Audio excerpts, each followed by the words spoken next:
Assalamualaikum warahmatullahi wabarakatuh.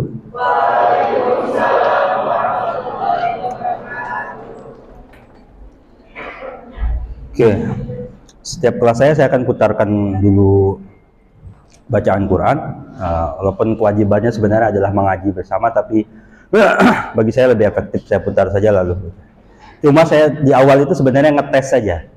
Kalau perkataan Tuhan saja kalian tidak dengarkan dan kalian ribut sendiri ngobrol, apalagi omongan saya.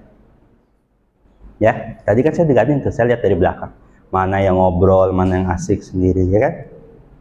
Ya, kalau perkataan Tuhan saja tidak kalian dengarkan, kalian sibuk sendiri, apalagi omongan saya. Oke. Itu cara dosen ngetes mahasiswa. Oke, baik. Perkenalkan, nama saya Muhammad Nurholis Al-Hadi. Saya pengampu mata kuliah pengantar tata hukum Indonesia untuk kelas B. Saya akan membersamai kalian satu semester ke depan di mata kuliah ini senilai 4 SKS. Jadi presensinya ditandatangan 2 kali untuk satu pertemuan ini, karena pertemuannya hari ini 2 sesi. Kalau kelas biasa 2 SKS itu hanya 50 menit, kalau kelas saya ada 100 menit.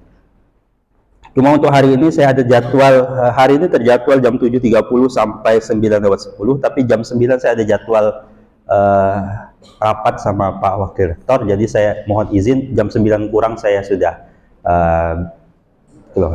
yes, ya. Senang kalian kan? Iya.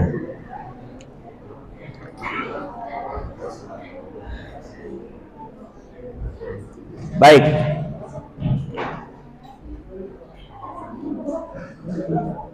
Sebelum kita mulai perjalanan perkuliahannya, saya akan mulai pasti dengan satu hal yang kita sebut dengan kontrak belajar.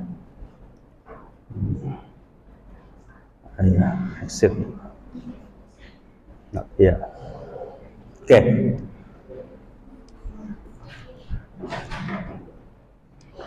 Perkuliahan saya biasanya saya rekam untuk yang paling sering itu saya dulu ngajar, sering ada mahasiswa beralasan, Pak, pekan kemarin di pertemuan kemarin saya nggak datang Pak, saya nggak tahu Pak, alasan inilah itulah gitu ya, saya nggak dengerin Pak. Sekarang kuliahnya saya rekam. Buat apa? Agar tidak ada lagi kata-kata itu. Kalau Pak saya nggak tahu ada tugasnya, sudah ada dalam rekaman. Jadi kalau kalian merasa waktu kelas kemarin dalam kelas kemarin tidak masuk atau tidak mendengarkan, atau tugas saya sampaikan kalian tidak dengarkan gitu, ada yang miss, silahkan dilihat lagi dalam rekamannya. Oke. Jadi saya sudah menyediakan, mau kalian lihat apa enggak itu urusan kalian gitu ya. Saya hanya menghindari perkuliahan. Saya juga cek perkuliahan saya, siapa tahu saya ternyata mengajarkan hal-hal tertentu salah. Jadi ya, bisa jadi saya salah penjelasan, salah konsep, salah kata, maka saya akan cek kembali di perkuliahan. Baik, sebelum perkuliahan ini saya akan ada kontrak dulu. Kontrak ini biasanya bicara tentang aturan. Kita orang hukum, apalagi akan ngomongin tentang aturan. Mohon maaf saya nulis tangan kiri ya, nggak apa-apa kan? Ya. Malas saja nulis tangan-tanganan, alasan, padahal bisanya cuma tangan kiri aja. Oke, saya di kelas saya ada aturan. Aturan pertama, aturan kedisiplinan. Ini kelasnya sangat besar. Berapa di presensi jumlahnya? 100. Luar biasa. Kayak konser saya. Di kelas besar begini, kita harus bikin aturan yang membuat kita nyaman. Jadi konsep saya hanya begini. Konsep aturan utamanya, tujuannya adalah bagi yang ingin belajar tidak terganggu. Nggak tahu kalian kebaca nggak di belakang nggak kok? Tidak terganggu. Jadi konsepnya hanya ini. Di kelas itu jangan membuat yang mau belajar tidak terganggu. Kenapa? Karena saya tahu, saya pengalaman bertahun-tahun, tidak semua yang hadir di kelas ini mau belajar. Saya tahu. Ada yang kepaksa lah ya Pak, disuruh orang tuanya lah, mau ya nggak enak sama temennya lah, apalah itu. Apalagi kuliah jam 7.30 yang membuat kalian sangat malas itu. Nah, oleh karena itu konsep pertama untuk di kelas, tolong tidak mengganggu kelas ini. Makanya saya sebenarnya mempersilahkan kalian main HP. Kan misalnya ada dosen yang lain nggak boleh main HP, harus nggak. Saya tidak menuntut seluruh kalian untuk memperhatikan saya, tidak.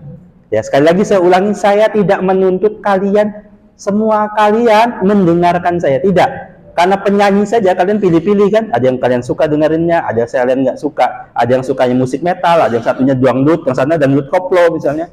Itu preferensi kalian masing-masing. Ya. Ya.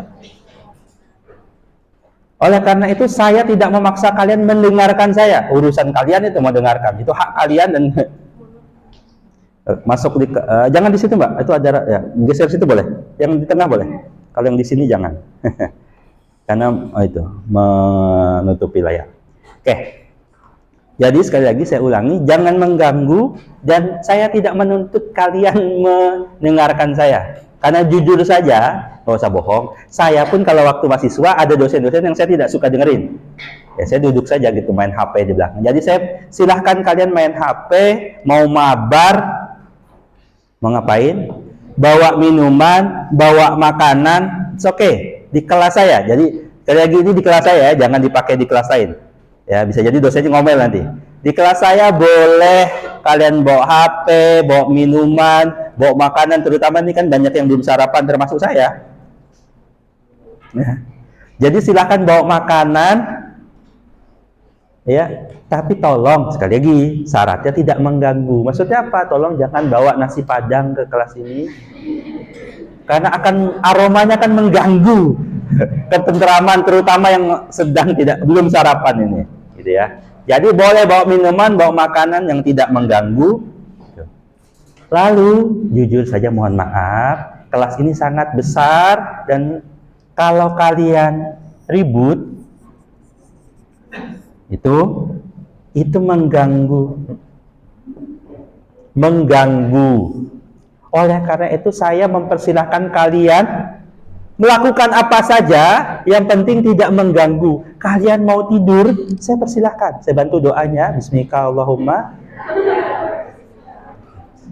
Silahkan.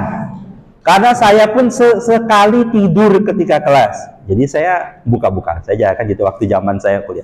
Saya kuliah itu sudah dari S1, S2, S3, ada aja saya ngantuk-ngantuknya, saya tertidur dan sebagainya. It's okay. Yang penting ini kuntinya tidak mengganggu. Jadi kalian boleh ngobrol di kelas ini, boleh, tapi tolong tidak ada suaranya. Oke? Boleh pakai telepati, boleh bahasa bibir, boleh pakai bahasa isyarat, boleh pakai HP ngechat, silakan. Dosennya nggak enak, itu silakan aja. Tapi sekali lagi tidak mengganggu di perkuliahan.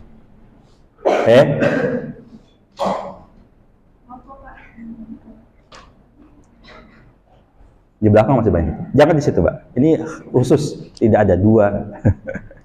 Oke. Ada nggak kursinya? Tuh, di situ ada kursi tuh. Takut Pak, di situ ada serigala yang banyak. Oke, itu ya. Jadi syarat saya hanya ini. Jadi kalian tolong, karena kelas ini sangat besar, kalau kalian ribut itu sangat mengganggu konsentrasi yang mau belajar. Tolong kalau di kelas saya jangan ribut. Kalau ada yang ribut dan mengganggu kelas, saya akan keluarkan. Ya. Kalian boleh absen silahkan, tapi keluarkan. Saya keluarkan. Kenapa? Karena saya hanya akan fokus kepada mahasiswa yang mau dengerin saya. Sekali lagi ya, seorang penyanyi terkenal pun tidak semua orang suka genre musiknya. Jadi saya genre musiknya genre kuliah kalian tidak suka, saya tidak masalah, it's okay. Tapi tolong tidak mengganggu yang mau dengerin saya. Misalnya cuma ada 3 orang di kelasnya mau dengerin saya, it's okay, tidak masalah. Yang penting yang lain jangan mengganggu. Itu ya. Lalu saya orang yang ini saya sampaikan ya, tidak suka Bukan berarti tidak boleh sebenarnya, tapi saya tidak suka dengan yang namanya terlambat. Termasuk untuk saya diri sendiri. Ya.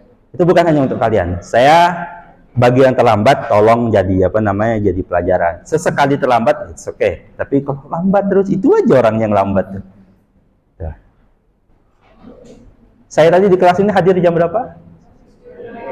Nah, saya datang di kelas ini 7.20. Nah, pertama saya tunjukkan saya tidak telat. Tahu rumah saya di mana?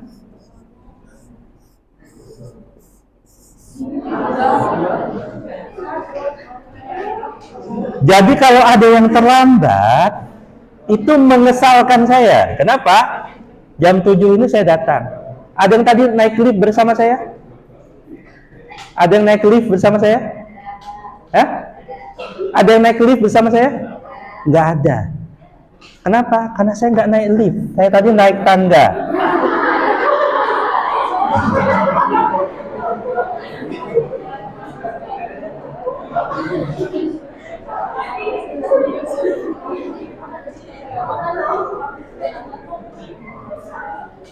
Kalau saya tadi lihat liftnya padat sekali dan daripada saya terlambat, saya lebih memilih naik.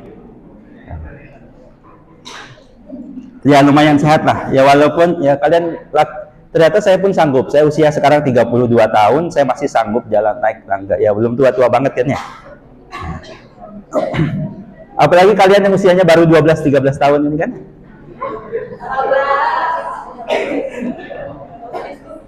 Masa kalah sama saya naik tangga? Jadi alasannya, soalnya saya tahu ada yang beralasan, Pak, liftnya penuh. Kayaknya saya kasih alternatif jalan. Naiklah tangga. Ya. Saya tadi naik tangga, saya tidak suka orang yang terlambat.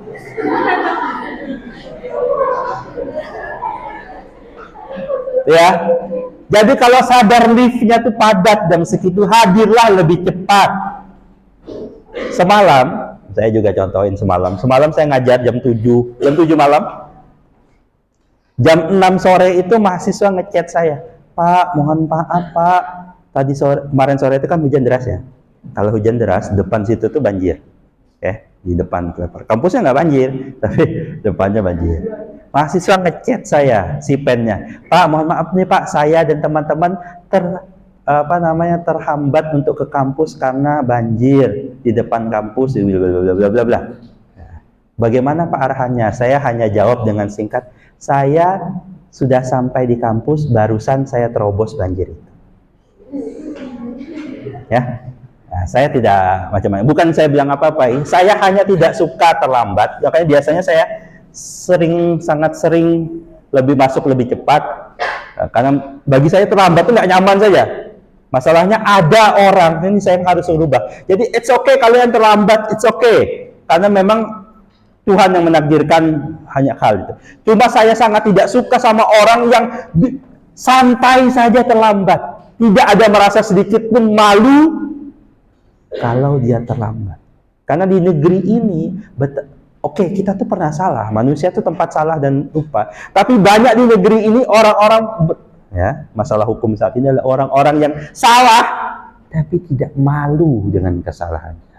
Oke, jadi kalian boleh buat salah, boleh. Kalian dapat nilai E, nggak masalah juga. Ada yang mau dapat nilai E? Enggak. Salah nggak apa-apa, tapi yang penting kalian punya rasa malu, rasa tidak nyaman, rasa tidak mau berbuat salah itu. Oke, kalian terlambat sesekali nggak apa-apa, tapi yang penting saya akan senang kalau kalian di dalam hati kalian ada merasa malu dan tidak nyaman terlambat. Tapi kalau sampai rasa itu hilang, buat apa kalian bersama kalau tidak ada rasa? Buat apa pacaran kalau ternyata jagain jodoh orang? 8 tahun bersama ternyata dia memilih yang ngasih kepastian dibanding kamu yang ngasih harapan. Kok pengalaman banget kayaknya Pak? Enggak ya.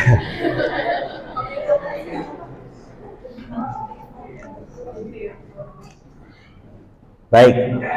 Aturan permainan di kelas saya cuma gitu ya. Tadi saya tolong sekali tidak konsepnya hanya tidak mengganggu. Oke, kalian mau ngapain di belakang saya sana, mau adu panco, mau ngapain? Oke? Tapi tolong jangan mengganggu kenyamanan kelas ini. Jadi kalau ada yang tidur, saya tidak akan membangunkan, tidak akan marahin, tenang saja. Gitu. Karena saya pun pernah di kelas waktu dulu saya SMA-nya IPA dulu. Kok bisa kuliah hukum, Pak? Ya itulah Bapak. Saya dulu SMA IPA, lalu di kelas, salah satu pelajaran yang paling saya suka itu adalah fisika. Tahu kenapa? Karena sejak bapaknya belum masuk kelas, saya sudah tertidur, bangun bapaknya sudah tidak ada di kelas itu. Dan bapaknya bilang, jangan dibangunkan, kasihan, mungkin kecapean. Asik banget bapaknya nih. Makanya saya terapkan, silahkan kalian mau ketiduran di sini, oke lah. Ya. Yang penting tolong dengkurannya tidak nyaring sehingga mengganggu kelas ini. Baik, itu saja konsep untuk di kelas ini. Oke, ada pertanyaan? Tidak ada, Pak. Oke. Yang kedua, untuk dapat nilai di kelas saya. Oke. Sekali lagi masing-masing dosen punya konsep untuk memberikan nilai. Kalau saya, syarat untuk dapat lulus, pertama ya, lulus dari mata kuliah saya. Lulus itu dapat nilai apa? Lulus itu minimal C. Oke. C itu cukup. Jadi kalau wajahnya cukup ganteng, C itu berarti. Cukup cantik, C berarti kan. C itu nggak masalah ya, nggak jelek. Ya, C itu udah cukup dan baik untuk lulus. Untuk dapat minimal C di kelas saya syarat 1, presensi terpenuhi. Yang kedua, mengerjakan tugas.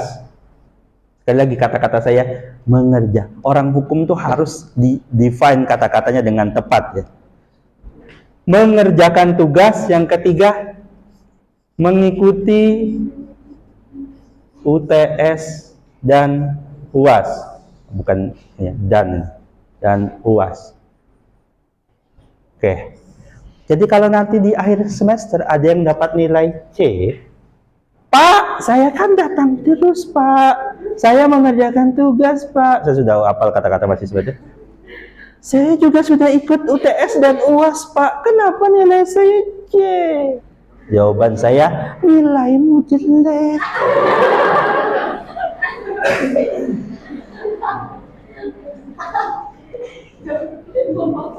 Siapa yang jamin ikut mengerjakan tugas dan ikut UAS dan UTS itu nilainya bagus? Jadi saya tahu tidak semua nilainya bagus, tapi untuk kelas saya hadir saja, presensi, mengerjakan tugas dan mengikuti UTS, saya jamin dapat C. Jadi kalau yang merasa presensi terpenuhi, tugas mengerjakan, ikut UAS, tidak dapat C, misalnya dapat D atau E, maka silakan protes ke saya. Tapi kalau presensi masuk, tugas masuk, ikut UAS, merasa, kok kayaknya saya bisa, Pak. Sadar dirilah. Ya. Jadi nanti di kelas saya biasanya ada yang dapat A, dapat B, A, B, C, ada yang C, itu biasa saja. Cuma kalau sampai ada yang sini silakan tanyakan ke saya. Atau hitung-hitung kembali, jangan-jangan presensi jarang masuk, tugas tidak dikerjakan, tidak ikut UTS dan UAS, ya. Jadi penilaian di saya sesimpel itu sajalah. Saya tahulah kalian sudah ikhtiar, saya menghargai usaha kalian hadir di kelas, usaha kalian mengerjakan tugas, usaha kalian mengerjakan UTS. Berarti UTS dan UAS atau tugasnya saya kerjakan selampangan saja. Yang nggak dapat 0 juga kali. Kalau dapat 0 itu berarti nggak ada ikhtiar sama sekali. Oke. Soalnya saya pernah begini. Nilai UTS sama UAS itu kan 0 sampai 100. 0 sampai 100. Pak, saya kok dapat C, Pak? Saya tunjukkan, ternyata UTS-nya 23, UAS-nya 35. Saya kasih tahu kalau ini harusnya dapat nilai D. Tapi kenapa saya kasih C? Nah, itu kemurahan hati saya saja menghargai. Jadi sadar dirilah ya. Nilai kalian tuh ada segini. Oke, ya. Untuk kelas saya ya, jadi kelas lain nggak berbeda. Jadi saya ngomong ini simpel saja, tapi ada tapinya. Kok iya? Gimana ya? Saya udah ngajar lebih dari 7 tahun di kampus ini. Hampir selalu di kelas saya ada tuh yang dapat nilai ini. Saya nggak tahu kenapa. Jadi ya, saya sekarang berdoa semoga di kelas ini dapat lulus semua, seminimal-minimalnya C. Saya berdoa kepada Allah. Tapi kalau saya sudah berikhtiar, saya sudah berdoa, tapi ada di antara kalian yang bersikeras dengan sangat sungguh-sungguh ingin dapat D atau E, saya persilahkan. Ya, saya berharap ini pertama kali kelas yang saya luluskan semua. Tapi kalaupun ada yang tidak, ya sudahlah ya. Silakan nanti di akhir semester maka kita nikmati saja perkuliahannya. Kalian mau dengarkan saya enggak? Oke. Yang penting yang tadi nggak dengerin saya pun, yang penting ikut tugas dan UASnya, walaupun nilainya jelek, saya juga jamin dapat nilai C. Jadi hanya saya minta tolong tidak bikin ribut di kelas saya. Oke, begitu. Ada pertanyaan? Ada. Kalian sudah belajar apa saja? Mata kuliah yang sudah masuk? Pancasila. Oke, mata kuliah prodi deh, di luar ilmu hukum. Siapa yang ngajar? Yang ngajar siapa? Ilmu hukum? Aduh Pak, lupa Pak. Itulah. Kalau kalian saja dosennya lupa, bagaimana saya harus menghafal mahasiswa berjumlah 100 ini? Mario. Terus ada mata kuliah negara, Pak. Ayo. Oke. Baik, supaya tidak ada yang lupa nama saya M. Nurholis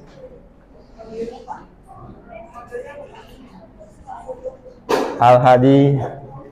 Oke, nama saya biasa dipanggil Nur atau Holis, silahkan, atau Nurholis silahkan saja. Oke, saya dulu S1 saya ini biar tahu riwayat saya S1 di Gajah Mada.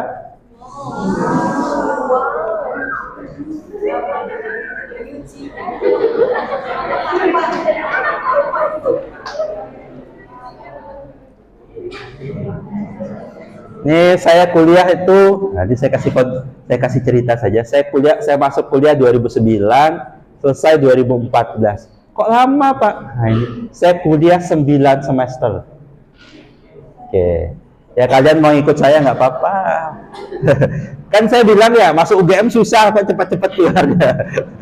Enggak ya, menurut saya aja agak lambat. Jadi kalian tuh sebenarnya sekarang bisa lulus 7 semester, tapi kayaknya kalau di kurikulum yang baru harus 8 semester, saya nggak tahu, nanti silakan tanyakan saja. 7 atau 8 semester. Saya dulu agak terlambat sekali. Saya 9 semester. Oke ya. Saya dulu S2 juga saya lanjut 2014 yang sama, saya lanjut di S2 ini saya gelarnya SH. Saya lanjut S2 di Gajah Mada juga. Wow, biasa aja. Saya waktu S1 itu daftar, karena saya IPA, saya nggak bisa milih IPS semua. Jadi S1 saya tuh pilihan pertama hukum, ya kan kalian sekarang kan SMPT gitu ya.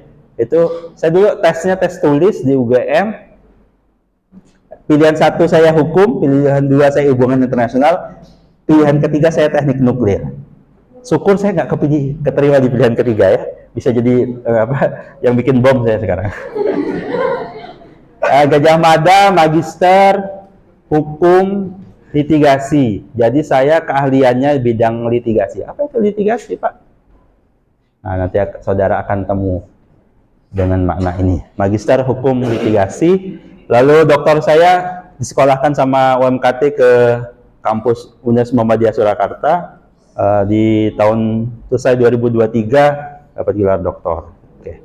Saya doktor waktu itu, nah gini, saya ngasih biar kalian punya cita-cita tinggi saja. Saya dulu punya cita-cita tinggi, dapat doktor usia 30. Cita-cita saya. Ternyata Allah tidak berkehendak seperti itu.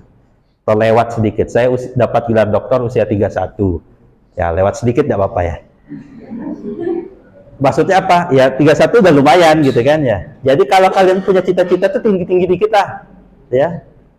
Biar apa, kalaupun nggak tercapai turunnya sedikit aja gitu. Tapi daripada jadi orang yang kamu pengen jadi apa? Saya ya ngikut saja lah, air mengalir. Kalau ngikut aliran air itu hanyut, Mas, nggak bisa berenang berarti. Usahalah berenang. Cita-cita kalian mau jadi apa? Masuk kuliah fakultas hukum? Saya tanya deh ini. Saya biasanya jawabannya nggak jelas nih. Kalian masuk fakultas hukum itu pengen jadi apa? Ada yang gini aja deh. Saya angkat tangan. Siapa yang masuk fakultas hukum ini tapi tidak tahu nantinya pengen jadi apa?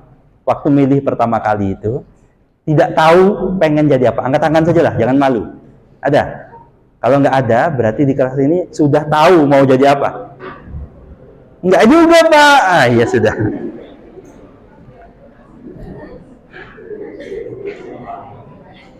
Saya pengen jadi istri solehah, Pak. Tidak masalah, sekali lagi ya, tidak masalah. Saya pengen jadi suami yang soleh, Pak. Boleh juga. Kemarin saya bertandang seorang teman, dia sedang merawat 3 anaknya. Istrinya mana? Istrinya sedang berangkat ke Jakarta untuk bekerja. Nah, saat itulah dia sedang jadi bapak rumah tangga. It's okay, gitu. Pilihan hidup saja.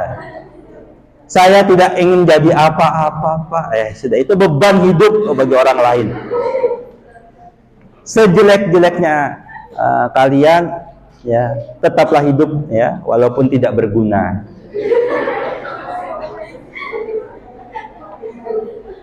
Oke. Itu saya, silakan mau panggil saya Pak Nur, Pak Nurholis, Pak Holis, silakan. It's okay.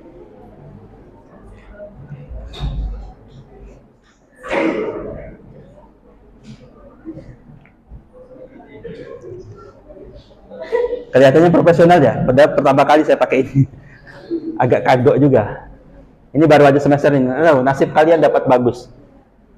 Semester ini udah dapat ini.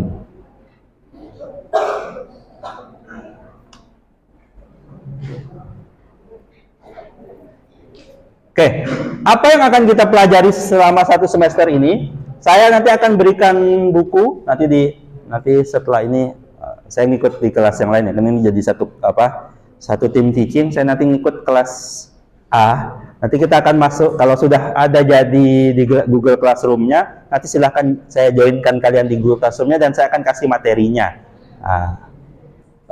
Saya sudah berikan buku, walaupun sepertinya sebenarnya buku kayak gini nih agak ilegal dikit ya, nggak apa-apa lah ya. Buat dulu saya dapat fatwanya kalau untuk belajar nggak oke. Ada buku, judulnya Pengantar Hukum. Nah, apa yang akan kita pelajari selama 1 semester ini, seminimalnya ada sebagian besarnya ada di buku ini. Jadi kalau kalian nggak mau dengerin saya, baca bukunya aja ya, oke juga, nggak masalah. Jadi perkuliahan itu ada yang bilang, oh yang penting itu Pak, yang penting itu proses. Enggak sih, kalau saya sih hasilnya saja. Prosesnya bagus tapi kalian dapatnya jelek juga ya. Itu. Yang penting kalian bisa baca, nggak dengerin saya nggak apa-apa juga. Yang penting kalian tuh apa yang akan dipelajari di hukum Indonesia, dari hukum, belajar tentang sistem hukum. Oke, saya ingatkan kembali, jangan buat ribut di kelas ini. Yang di belakang asik ngobrol dan suaranya sampai terdengar ke depan, dan dia masih ketawa sampai sekarang. Yang duduk di belakang. Dikira nggak kedengaran sampai di sini, kedengaran. Itu ya, jadi saya tadi silahkan kalian ngapain di belakang, nggak apa-apa, yang penting jangan ganggu kenyamanan kelas. Oke. Nanti yang kita pelajari ya, ini yang akan kita pelajari nih. Saat ini kita akan bicara tentang hukum, sistem hukum, lalu sistem hukum itu apa saja, lalu nanti kita akan bicara tentang sejarah perjalanan hukum Indonesia. Aduh Pak, bicara sejarah bikin ngantuk, ya nggak apa-apa aja ya. Sekali lagi saya tidak mewajibkan kalian mendengarkan seluruh perkuliahan saya. Lalu nanti kita akan bicara tentang jenis-jenis model-model. Saudara akan diperkenalkan, bahasa gampangnya, saudara akan diperkenalkan tentang jenis-jenis hukum yang nanti akan dipelajari dalam perkuliahan di Fakultas Hukum ini seluruhnya secara garis besar. Oh, ada bidang hukum namanya pidana, oh ada bidang hukum namanya perdata. Jadi tugas saya ini hanya memperkenalkan. Jadi mungkin kalian akan banyak bertanya-tanya, itu gimana Pak, itu gimana detailnya, itu gimana? Itu akan dibahas di mata kuliahnya masing-masing. Saya hanya mengantarkan, kayak kalian masta kemarin, bahasanya ini tuh masa ta'aruf saja. Kalian mengenal tentang ilmu hukum, tentang hukum yang ada di Indonesia. Kalau di mata kuliah pengantar ilmu hukum, kalian mengenal tentang ilmu hukum itu apa. Kalau di mata kuliah saya, saudara akan diperkenalkan hukum-hukum yang ada di Indonesia itu apa saja. Indonesia kasusnya banyak, perkara banyak, aturan banyak. Nah, kalian harus bisa mengetahui, oh itu masuk hukum ini. Oh, itu masuk kategori ini. Oh, kalau ada kasus itu nanti akan diselesaikan di sini. Ya, kalau ada satu hotel Melati lah gitu. Kalian tahu hotel Melati? Ya, tahu hotel Melati? Istilah hotel Melati? Orang sering kok ya? Enggak ya? Hotel Melati itu ya, anggaplah ya yang sering terkenal sekarang kayak yang ada aplikasi-aplikasi itu, ada Red Doors, ada Oyo gitu ya.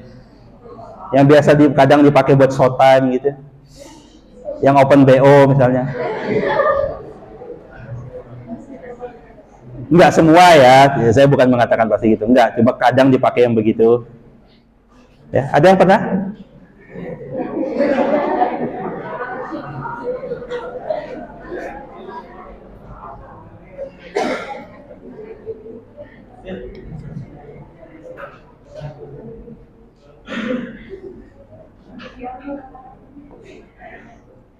Oke. Kalau ada di hotel yang seperti itu lalu diadakan penggerebekan, ada yang pernah kegerebek?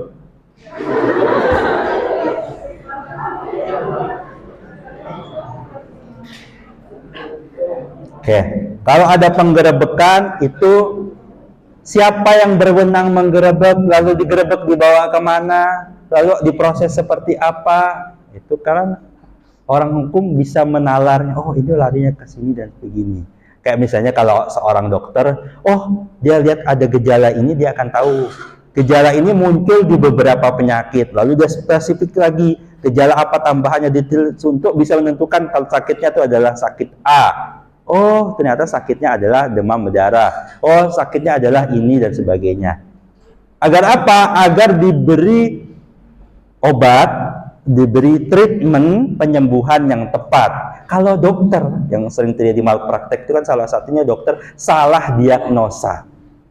Nah, salah diagnosa di badan hukum juga bisa terjadi. Maksudnya gimana? Saudara salah, oh tuh harusnya kasus ini, kalian membahasnya di kasus yang ini, di bidang hukum yang ini. Salah tempatnya, maka salah juga treatmentnya, salah juga obatnya. Jadi orang hukum sama dokter itu sangat banyak kedekatan. Maksudnya gimana? Cara bergeraknya itu sama. Ada masalah, lalu dia bagaimana mendiagnosis itu, lalu bagaimana memberikan namanya resep. Kalau bahasa kita sebut dengan nama preskriptif. Preskriptif itu memberi resep, memberi solusi. Kalau orang hukum, solusi hukum, argumentasi hukum, penegakan hukum dan sebagainya. Sama itu cara menyelesaikan satu masalah, menyelesaikan satu penyakit, misalnya begitu. Nah, itulah yang kita bahas di hukum-hukum, bidang-bidang hukum yang ada itu. Oleh karena itu, sebelum masuk ke situ, saya akan bertugas mengenalkan saudara. Ini loh yang namanya Mbak siapa, Mbak? Sabila. Ini loh yang namanya Mbak Sabila. Yang ini Mbak siapa? Raisa. Ada Mbak Raisa. Nanti kan kalian ada yang mau kenalan? Saya bantu? Ada. Misalnya ada yang mau PDKT ke sini kan, nanti dibantu. Yang maksudnya gitulah, kalian mau dekat ke mata kuliah di semester berikutnya, kalian harus masuk dulu di sini. Kalau kalian PDKT-nya bermasalah, kalian pendekatannya bermasalah, nah bisa jadi kalian di berikutnya akan gagal. Oleh karena itu tolong kalian boleh pakai pendengaran saya, kalian boleh pakai penjelasan saya, boleh baca buku saja, boleh buka YouTube, boleh buka apa saja itu untuk mendengarkan, intinya mendapatkan apa yang tadi saya sampaikan, agar kalian paham tentang hukum-hukum yang ada di Indonesia. Kalian belajar silahkan apa saja. Jujur saja saya waktu kuliah tuh kadang saya nggak dengerin dosennya, kadang saya lebih konsen dengan membaca. Saya lebih ngerti dengan dengerin video di YouTube dan sebagainya. Itu biasa saya lakukan. Jadi nggak apa-apa, tidak harus lewat penjelasan saya. Yang penting kalian ngerti. Perkuliahan itu begitu, karena waktu kita sangat terbatas. Saya tidak akan bisa menjelaskan banyak hal. Oleh karena itu kalianlah yang dipaksa untuk belajar sendiri. Kalian bukan lagi anak SMA yang buka halaman sekian, nggak ada. Di perkuliahan nggak akan ada yang gitu. Dosen mempersilahkan kalian baca buku apa saja. Kalian mau cari sumber dari mana saja. Kami memberi saran, ada beberapa saran kami buku yang bagus untuk dibaca, boleh. Tapi bukan seperti buku pelajaran di sekolah yang harus di halaman ini, nanti kita lanjut ke ini, kerjakan tugas yang ini. Enggak. Dosen tidak akan begitu. Kita lebih ke arah memberikan gambaran besar, nanti kalian akan pelajari sendiri-sendiri. Nanti kita akan kenal dengan nama hukum pidana. Saya adalah pengampu bidang hukum pidana di fakultas ini bersama beberapa dosen. Nanti kalian akan kenal dengan namanya hukum perdata. Dua hukum besar itu namanya hukum pidana dan hukum perdata. Nanti ada lagi hukum tata negara. Kita juga ada hukum tentang administrasi negara, ya nanti ada bahkan banyak, ada hukum internasional, ada hukum adat, ya nanti akan banyak bidang hukum yang akan saudara pelajari. Saya kenalkan, bukan dipelajari tapi dikenalkan. Dikenalkan apanya?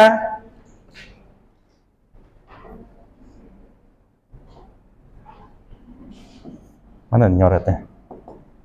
Ini. Oke, saudara akan dikenalkan dengan pengertiannya yang pertama. Saudara akan dikenalkan dengan pengertian, lalu bagaimana sejarah. Perkembangan ini bicara tentang sejarahnya. Saudara juga akan nanti bicara tentang asas-asasnya. Saudara juga diminta bicara memahami tentang sumbernya. Empat hal itu saja yang akan dibahas di mata kuliah ini. Di masing-masing mata kuliah nanti akan didetailkan. Cuma di mata kuliah ini saya hanya memperkenalkan sedikit tentang pengertiannya, tentang perkembangannya secara singkat, ya, tentang asas-asas yang ada di dalam bidang hukum itu, dan sumber-sumber hukum. Kalian belajar di PIH itu tentang di PIH ya, bicara tentang sumber-sumber hukum. Apa saja sumber hukum? Itu saudara harus ingat-ingat kembali di mata kuliah bidang saudara. Ya kira gitu. Jadi apa yang akan dipelajari di satu semester ini adalah berbagai bidang hukum mengenai pengertiannya, perkembangannya, asas-asas dan sumber itu. Di pertemuan pertama dan pertemuan kedua nanti saya akan lebih memberikan pengantar saja untuk apa saja yang harus kita lihat dalam pengertian, dalam perkembangan, dalam asas, dan dalam sumber ini. Ada pertanyaan? Belum Pak, kami bingung Pak, kami pusing. Nggak apa-apa, bingung itu adalah awal dari kalian mau tahu. Tapi kalau sudah tidak bingung, berarti kalian memang, satu, kalian sudah sangat mengerti, yang kedua, kalian tidak mengerti apa-apa. Ya. Jujur saja sampai kuliah S3 tuh saya dengerin profesornya ngomong apa ini. Jujur saja, saya itu. Jadi dikira dosennya ngerti juga, enggak juga. Saya dulu kuliah S3 tuh apa? Saya sudah jadi dosen itu.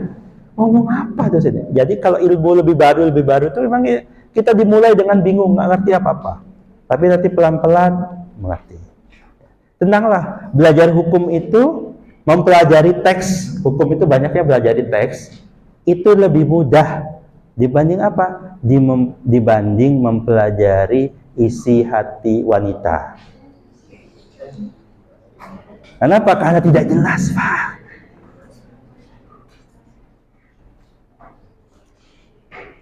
Mau kemana? Terserah. Lapar? Enggak. Enggak itu belum tentu iya. Ya, bisa jadi iya. Gimana coba? Kalau hukum mengatakan iya, iya jelas. Tapi kalau perempuan, ya kan, Mas ya? Saya nggak ngomong ke mbak-mbak, memang enggak juga. Oleh karena itu, suatu ketika ada ibu-ibu yang ngesen kanan, beloknya kiri. Ketika ditanya kenapa dia ngesen kanan dari tadi, sen kanan itu artinya nyuruh orang ke kanan, saya mau ke kiri, kata dia begitu. Dia punya penjelasan dia sendiri, bisa menjawabnya dengan detail. Luar biasa. Oke, kalau tidak ada pertanyaan, saya lanjut dulu. Oke, thanks, keluarnya mana nih?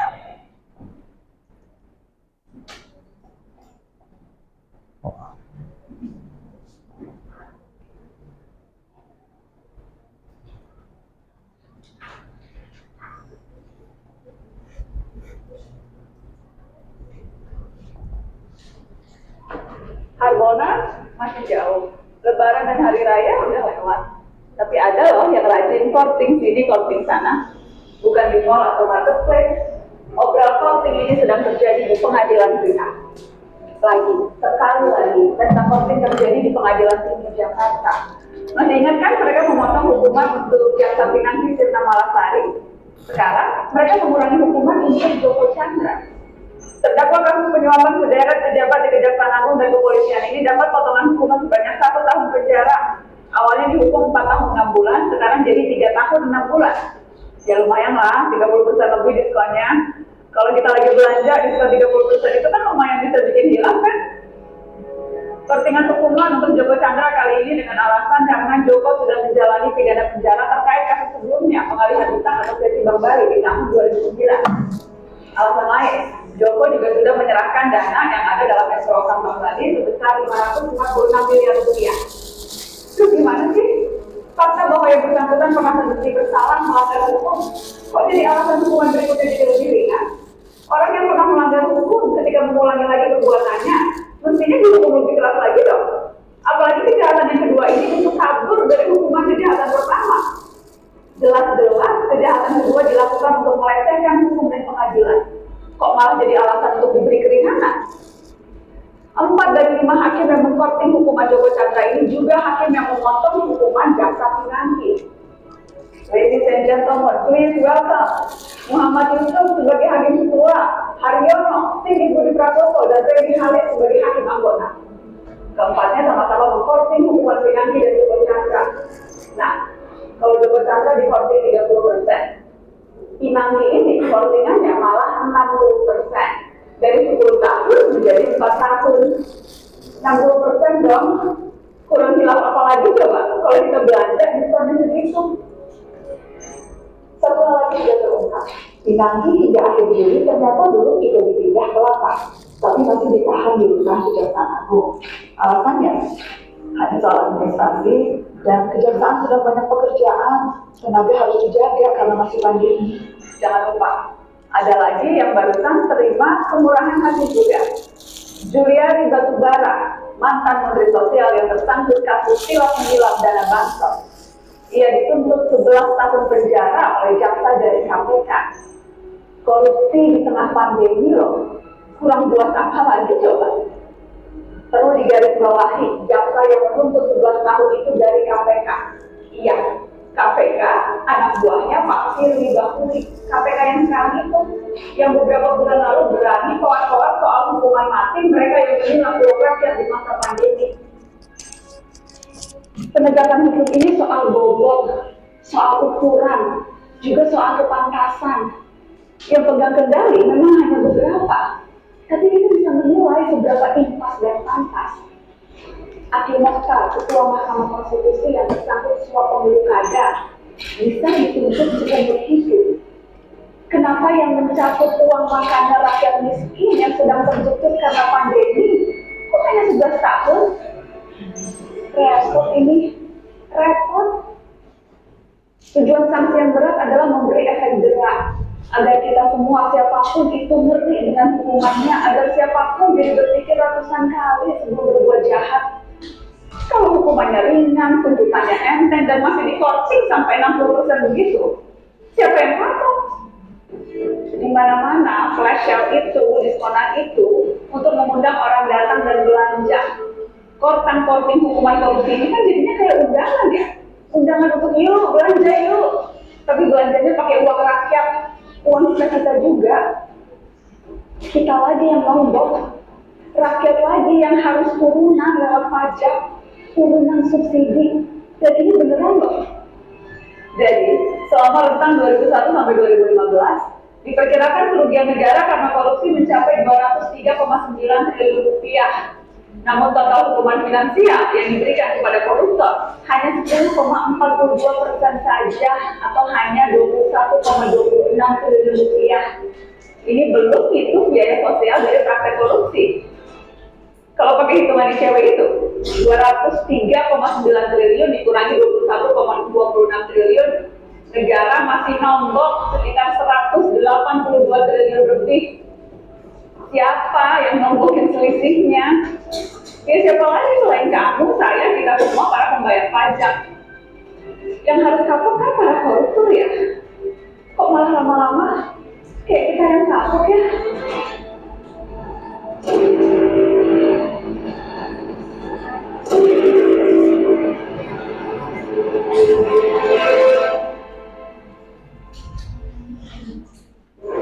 Perjuangan warga untuk menyelamatkan haknya pun kerap menemui jalan buntu. Masyarakat adat itu kalau masuk ke pengadilan sudah bisa dipastikan. Jadi kalau saya ditanya oleh masyarakat adat, Pak Abdon, kita ke pengadilan yang saya bilang pikir-pikir secara konstitusi kuat, secara hukum kuat, tapi secara administrasi hukum.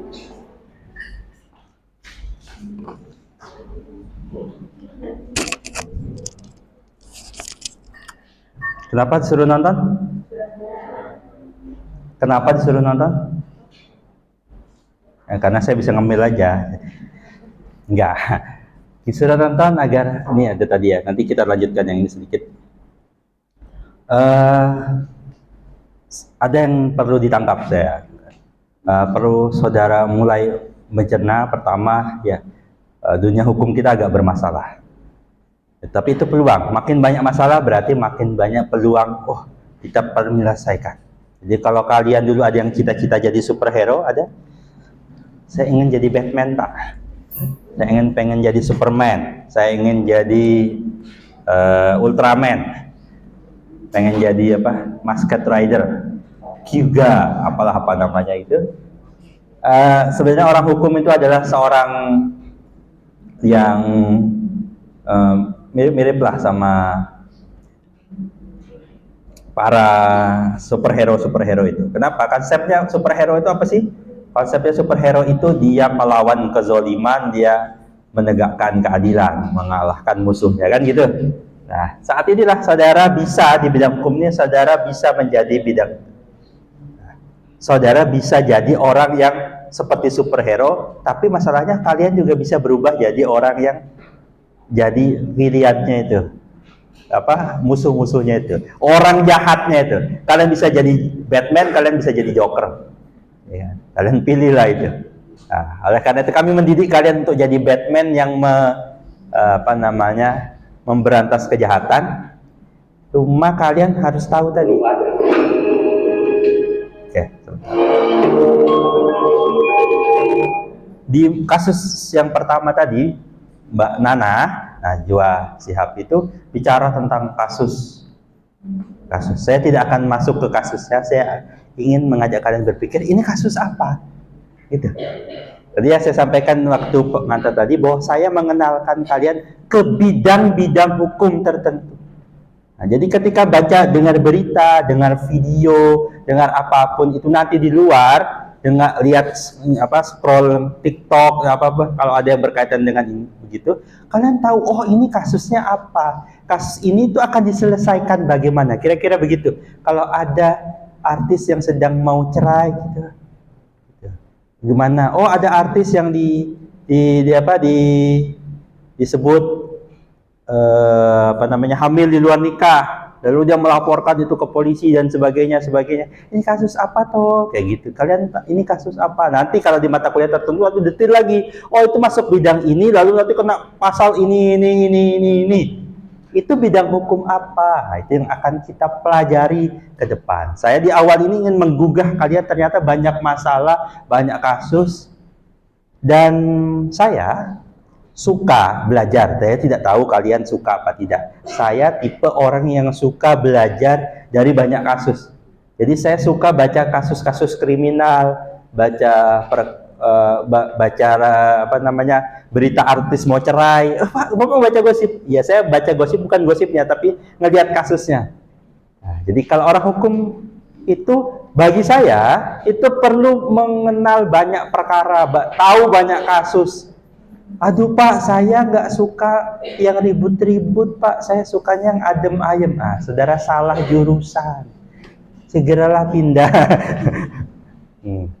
Isi Fakultas Hukum ini sebagian besarnya adalah bicara tentang masalah, bicara aturan, dan bicara ketika ada yang melanggar. Masalahnya manusia itu, kata tadi kita sebut ya, tempat salah dan lupa. Maka pelanggaran, atau sampai kalau dalam hukum pidana itu disebut dengan nama kejahatan, itu ada saja pelakunya. Saya itu berangkat, ada yang orang Tenggarong di sini? Angkat tangan. Ada yang dari Tenggarong? Ada, malu enggak? Ya, kalau dari Tenggarong ke sini itu di kilo 6 di sana, itu sempat ada kejadian seorang jenazah ditemukan. Ada yang tahu kasusnya? Ya kan? Itu ditemukan. Sampai sekarang masih ada kayaknya polis lainnya itu. Nah, itu kasus-kasus berita yang begitu bagi orang hukum menarik untuk dikaji, dilihat kembali motifnya apa, kenapa dia melakukan itu, bagaimana ininya, lalu bagaimana hukumannya. Saya orang yang suka belajar dengan cara itu. Saya nggak tahu kalian suka apa tidak. Itu cara orang belajar masing-masing. Saya dulu waktu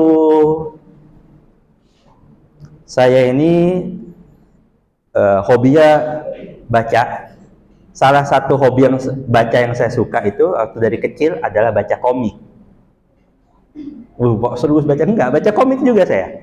Komik favorit saya yang saya baca detil sampai sekarang nih, sampai sudah jadi dosen, sudah jadi itu adalah komik detektif Conan. Nah, karena saya dulu cita-cita waktu kecil yang jadi detektif, tapi kayaknya nggak kesampaian jadinya. Minimal orang yang suka bicara tentang bidang kejahatan-kejahatan gitu. Saya suka bicara tentang kejahatan, saya lihat begitu. Sekali lagi saya bukan psikopat yang melakukan kejahatan. Saya suka melihat kasus-kasus yang begitu, agar jadi pembelajaran dan jadi bahan ajar, bahan apa. Saya akan di kelas saya akan tunjukkan banyak kasus, saya banyak perkara dan sebagainya. Dari situ kita akan analisis, oh ini perkara ini. Nanti di bidang hukum ini saya akan tunjukkan perkaranya, kasusnya, masalahnya. Di bidang hukum yang lain saya akan tunjukkan kasusnya, masalahnya, kayak gitu. Tadi bicara tentang yang pertama tadi Mbak Nana, gitu ya. Itu kalau bahasa gampangnya itu adalah ranah dalam bidang hukum pidana, gitu ya. Pidana dan hukum acara pidana. Apa pula itu Pak acara? Ada kalian kenal dengan istilah pengacara? Pengacara itu diambil dari hukum acara. Hukum acara, orang yang melakukan acara itu, MC Pak, IO bukan. Acara dalam makna hukum itu ada sendiri, nanti saudara akan temukan itu adalah orang yang melakukan proses itu, namanya disebut nama pengacara. Oleh karena itu, kita akan nanti masuk ke dalam itu. Nah, di bidang yang ini saya akan ulang lagi sedikit, kita akan dengarkan bidang yang sedikit berbeda dengan bidang yang tadi.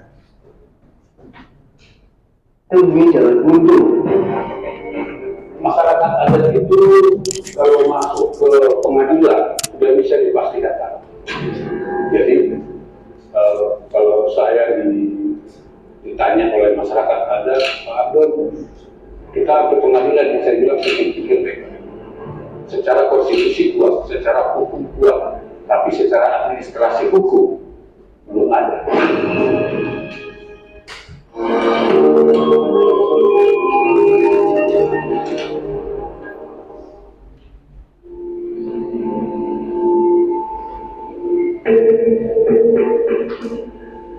Hutan ini bukan sembarang hutan, ada penghuninya. Selama di dalam, jaga kesopanan, jangan berkata-kata kotor, serta tidak boleh buang air dan buang sampah. Itulah sepenggal peringatan yang tak asing dilontarkan bila pengunjung akan memasuki hutan Rimbo Tolang dan Rimbo Ubang, nagari kota besar Kabupaten Dharmasraya, Sumatera Barat. Hutan seluas 18 dan 17 hektar ini pun terjaga berkat kepercayaan yang dibangun masyarakat adat. Masyarakat percaya bahwa kedua hutan ini adalah tempat bermukimnya orang budian, makhluk halus mirip manusia.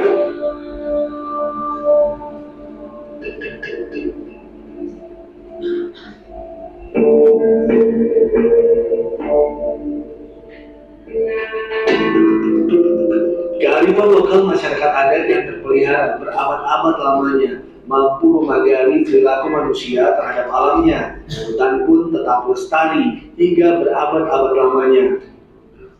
Begitulah cara masyarakat adat mengelola wilayah-wilayah melalui hak ulayat yang dimilikinya. Hak ulayat merupakan kewenangan masyarakat adat untuk mengatur wilayah adatnya. Wilayah adat terdiri dari tanah ulayat, hutan ulayat, danau ulayat, dan semua hal yang terdapat di dalam teritori wilayah adat. Hak ulayat ini telah ada jauh sebelum Indonesia merdeka. Kedamaian yang dinikmati selama berabad-abad oleh masyarakat adat mulai terusik pada masa pemerintahan Orde Baru. Tapi Soeharto datang ke kapitalisme. Dan kapitalisme Indonesia itu, ya, instrumen utamanya itu namanya sistem konsesi. Ya. Karena itu Soeharto itu bagi-bagi konsesi. Sejak terbitnya undang-undang penanaman modal dan undang-undang perhutanan. Itulah undang-undang perhutanan dan undang-undang penanaman modal itulah sebenarnya ancaman. Program reboisasi yang dimulai pada 1966 turut mengabaikan keberadaan hak ulayat. Salah satunya terjadi pada masyarakat desa Gunung Melintang yang menyerahkan tanah ulayatnya untuk direboisasi oleh pemerintah pada 1979. 12 tahun kemudian, pada 1991, konflik pun muncul. Sebanyak 3.000 warga desa Gunung Melintang tergusur dari tanahnya sendiri.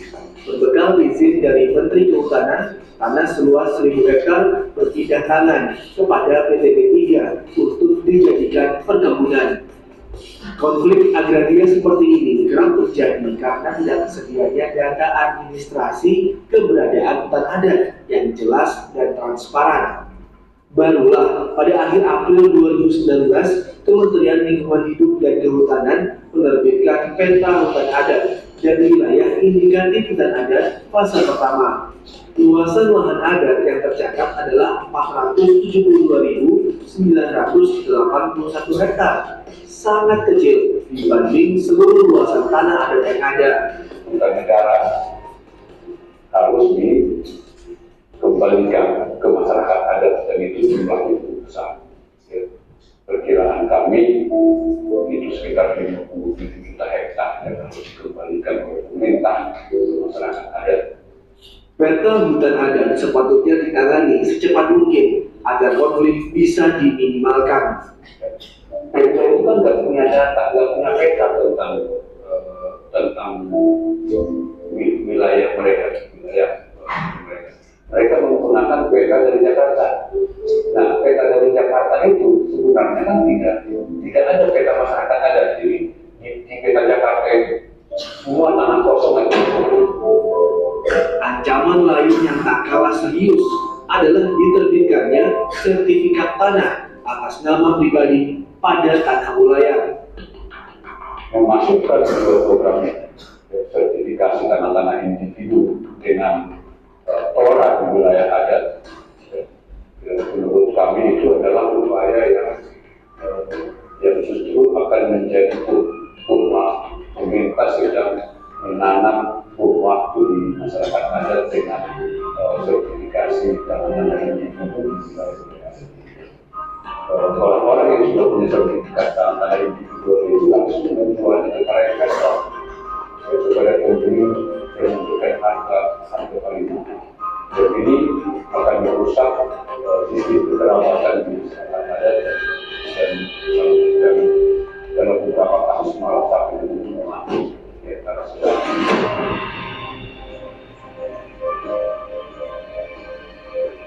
Kemudian pada 2014 di 14 negara yang memiliki hutan menunjukkan deforestasi dapat dikendalikan lebih baik pada negara yang memberikan hak hukum kepemilikan hutannya secara komunal. Peran aktif masyarakat adat pun sangat penting untuk mempertahankan eksistensi hak wilayah, dimulai dari hal yang paling kecil dan sederhana.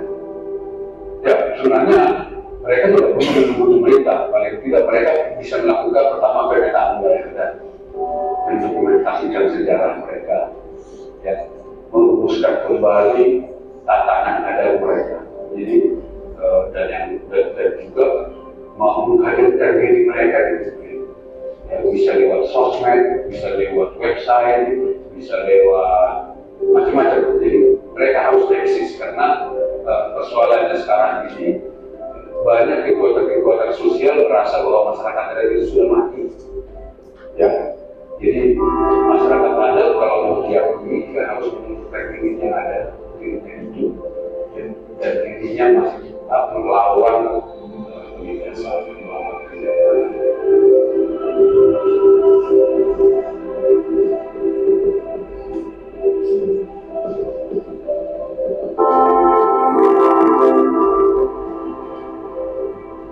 Hak wilayah memang seyogyanya dikembalikan kepada masyarakat adat, tak hanya demi kesejahteraan masyarakat adat, akan tetapi yang juga terpenting adalah keberlangsungan hutan agar tetap lestari.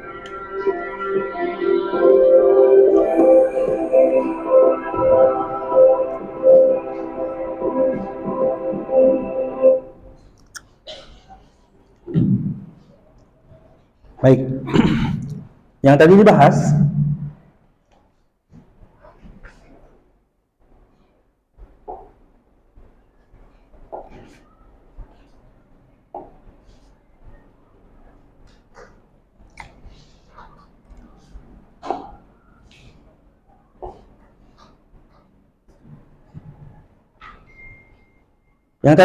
itu adalah masuk dalam beberapa aspek.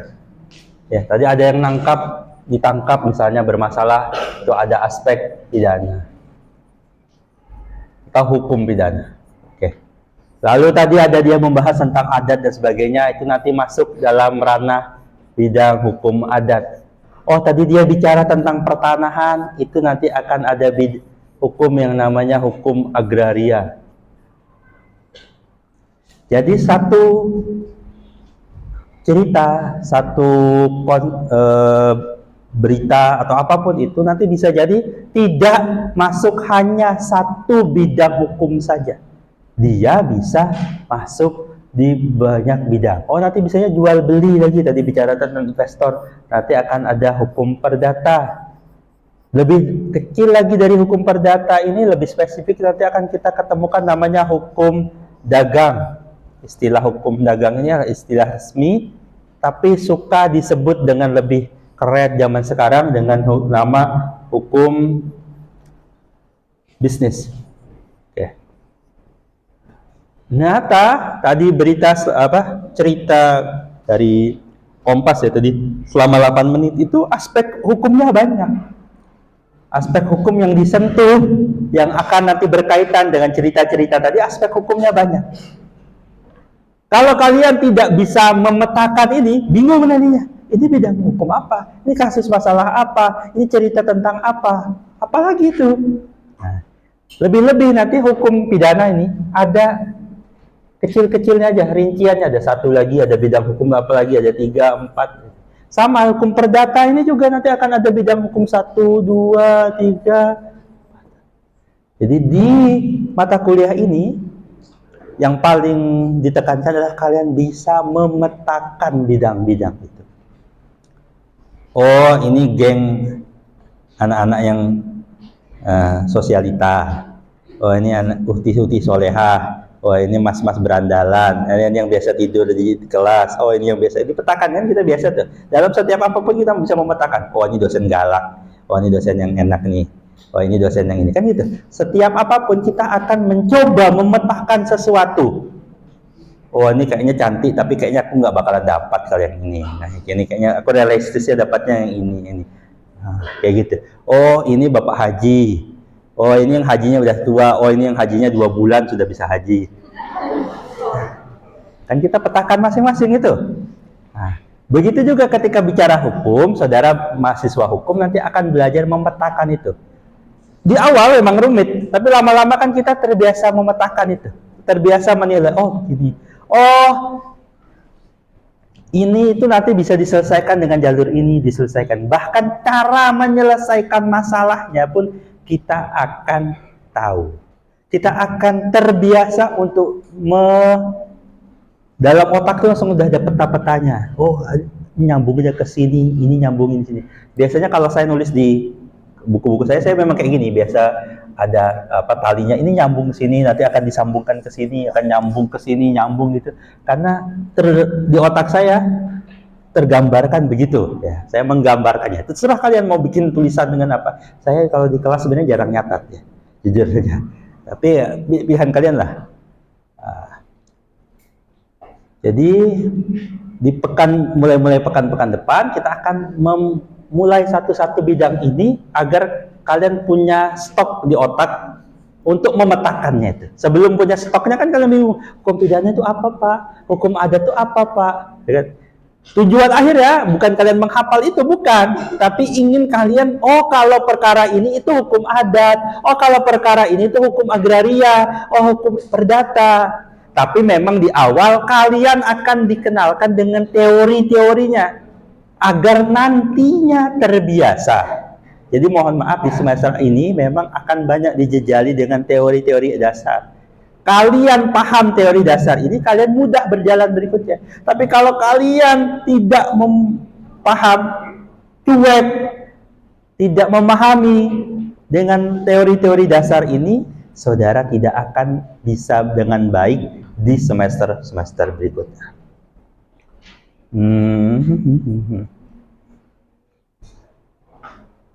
Clear. Oh, oke, exit dulu.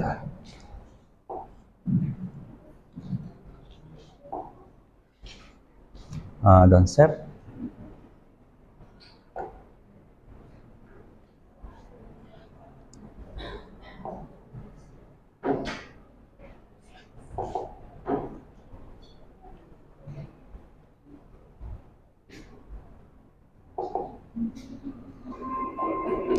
Komisi Pengawas Persaingan Usaha telah menyelidiki perkara terkait lonjakan harga tiket pesawat selama periode 2018-2019. Penyelidikan inisiatif KPPU ini guna mengusut tiket pesawat mahal pada penerbangan domestik.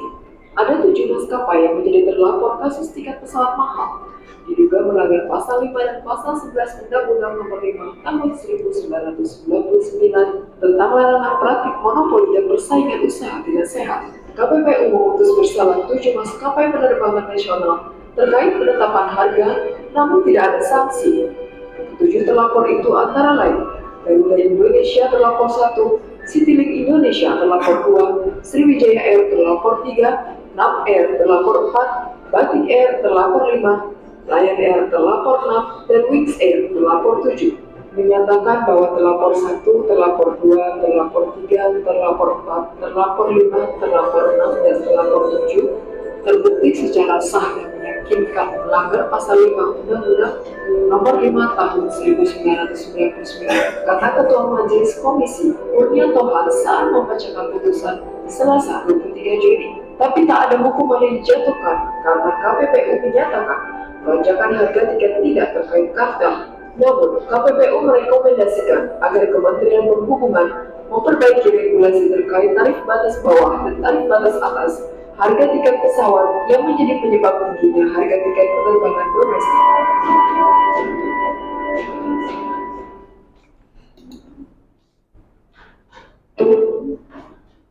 KPPU memutus bersalah 7 maskapai. Oke, di sini ada satu lembaga. Maskapai penerbangan nasional terkait penetapan harga.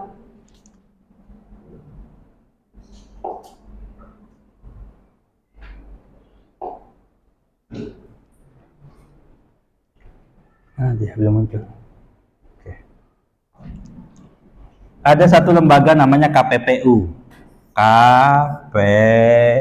KPPU misalnya ya. Kalau kalian nanti ketemu ya, di pelajaran hukum itu kan akan ketemu lembaga-lembaga macam-macam lah namanya. Nah, saudara mengidentifikasi ini kasus apa toh?